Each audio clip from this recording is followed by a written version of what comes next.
তলায় খালি পড়ে আছে, খেয়াল করে দেখেছেন?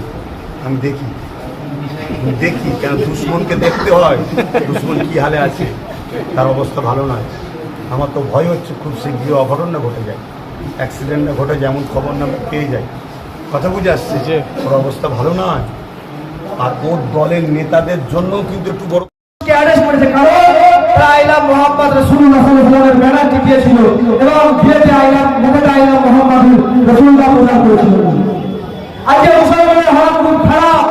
তারা চেনে না খলিদ বিন ওমরকে, তারা চেনে না হযরত উসমানকে, তারা চেনে না খালিদ বিন ওয়ালিদকে, তারা কে সালাউদ্দিন আইয়ুবী চেনে না, তারা ওমর ফারুক চেনে না, তারা আল্লাহর নবী চেনে না। যে মুস্তাফার বান্দি করতে হবে, খুশবুর বান্দি করলে চলবে না, হারাম করে বান্দি করলে চলবে না, একমাত্র ফাত্তাবিউনি হিবিকুল্লাহ মুস্তাফার অনুসরণ করতে হবে, তবেই তুমি জান্নাত। কেমন করে জান্নাতে যাবে? তারা তোমাকে জান্নাতে নিয়ে যাবে না, আতালিয়া শুধু তোমাকে জান্নাতে নিয়ে যাবে না, মা শুধু তোমাকে জান্নাতে নিয়ে যাবে একমাত্র আল্লাহ রাসূল তোমাকে জান্নাতে নিয়ে যাবে না। কারণ তারা দেখিয়ে দিয়েছে ইহদিনাস সিরাতাল মুস্তাকিম, সরল সঠিক সৎ পথে চলো।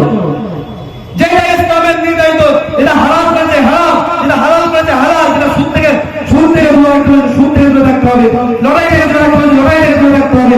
মুস্তাফার যে সুন্নাতগুলো আছে আপনি ধরলে তবেই তুমি জানবে। কেমন করে জান্নাতে বাপ তোমাকে জান্নাতে নিয়ে যাবে, মা তোমাকে জান্নাতে নিয়ে যাবে না, কোনো অলি তোমাকে জান্নাতে নিয়ে যাবে একমাত্র ইমাম। এসআই নিয়ে বলো না, যে বাংলা যে বিভ্রান্ত চলছে, এসআই নিয়ে যে বাংলা বিভ্রান্ত চলছে, মানুষ আতঙ্ক আছে।